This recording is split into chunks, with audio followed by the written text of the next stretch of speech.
Dominic by William Steig, Chapter 8. Dominic was exhausted. He looked lovingly at the departing yellow jacket and dropped to the ground, where he rolled around in the cool grass until his panting subsided. Then he fell asleep and didn't wake up until morning, except once, briefly, to listen to an owl. "Why are there owls?" he asked himself. "Why anything?" he answered. And he was asleep again. In the morning, Dominic remembered something he had forgotten to do the day before, to make a proper, lasting headstone for Mr. Badger's grave. He found a flat piece of granite and chiseled out, "Here lies Barth Badger, a wonderful pig. He lived 1 century." He fixed the stone at the head of the grave and firmed the earth around it. He laid some red roses at the foot of the grave. Again he had to cry. Then he went inside the house, ate breakfast, and packed some sandwiches, cookies, and fruit in his bandana. After he'd locked up the house, he put the key back under the flower pot at the left side of the door. He didn't know what else to do with it. He fastened the treasure chests, closed the sack of gold coins, put the golden piccolo in his bandana, and with some rope he found in the shed, he somehow managed to tie the 2 chests in the sack onto his back. Then he said a silent goodbye to Mr. Badger and to his house, and staggered forth, loaded down with tremendous wealth. The weather was hot and he was overburdened. He had to rest often. Late in the morning, he stopped by a happy waterfall and swam in the beautiful pool under it, enjoying the fluid feeling of union with the cool liquid. Afterward, he washed his clothes, hung them on his spear, and took a nap while they dried. Well refreshed, he shouldered his burden again and went his way. But soon his legs began to weaken and wobble, and he wished that wealth didn't weigh so much. Now he had to go uphill, and it felt even worse. At the top of the hill, he came upon a sleeping jackass. Dominic put down the load, twisting to lower it, and tapped him respectfully on the shoulder. No response. Dominic barked. This made the jackass jump, and when he was awake, or partially so, he succeeded in focusing on Dominic with bleary eyes. "Yes, what is it?" he asked, yawning. "Good day," said Dominic. "I hope you're awake.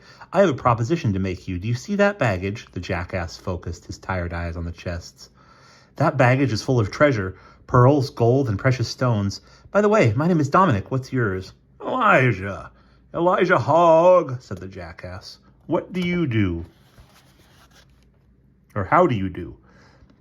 "The weight of those chests," said Dominic, getting to the point, "is too much for me. I'm not enjoying my travels. I'm tuckered out.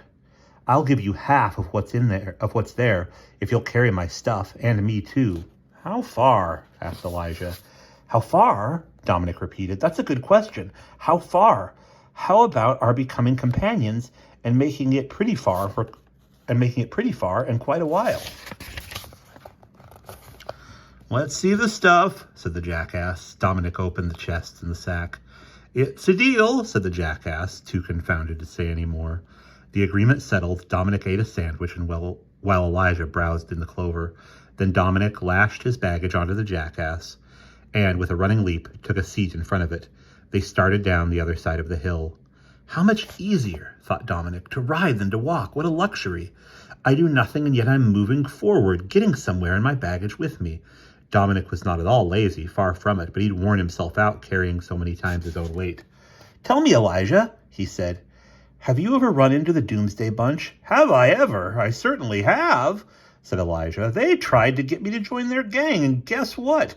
So they could ride me all over the countryside doing their wicked deeds, but I'm no fool, though I am a jackass. Since I refused to join up with them, they've given me quite a few unpleasant moments. I have scars here and there to show for it, and they've had quite a few kicks as souvenirs of yours truly." Dominic perched comfortably on Elijah's back, told about his own experiences with the gang. "You can expect to hear from them further," said Elijah. Sure enough, they soon came to a tree in which a sign was affixed with one spike. It carried a crude picture of Dominic and a message: "Wanted, dead or alive, by the Doomsday Gang for taking treasure which wasn't his. Dominic, beware." Dominic, enraged, tore the sign down. Elijah trampled it into the ground with his hard hooves. "They're not going to get our wealth," he said. They were in hilly country now. They wove along their way. Elijah groaned over the steepness of the rises. Even the downgrades were difficult because he had to walk in awkward positions, his rear legs bent, his front ones straight. "My, this load is heavy," he kept saying. After a while, he was groaning even on the level stretches. Dominic added to his discomfort by constant restless fidgeting. "Dominic," said Elijah, "let's make a new bargain. Give me less of the wealth. Deduct the part I get for carrying you and get off my back." Dominic jumped off. "As you like it," he said. He was really happy to be on the ground again after his long rest, and romped around at Elijah's feet, tearing about with abandon this way and that. Soon they came to a field of alfalfa. Elijah looped straight into it, and with all the baggage on his back began eating. "You know, Dominic," he said, "I'm a lazy jackass, I have to admit it. I wasn't meant to carry loads, and I don't really want to be rich. My, this is sweet alfalfa. How about taking the stuff off my back and calling off our agreement?" Dominic understood. He didn't like carrying things either. "Sure, Elijah," he said, "if that's what you like." He rummaged in the chest, selected 2 of his best diamond necklaces, and hung one on each of Elijah's ears, where they seemed to belong. Then he shouldered the baggage, wished good cess to the wise jackass, and went on down the road. Adorned with diamonds, Elijah grazed.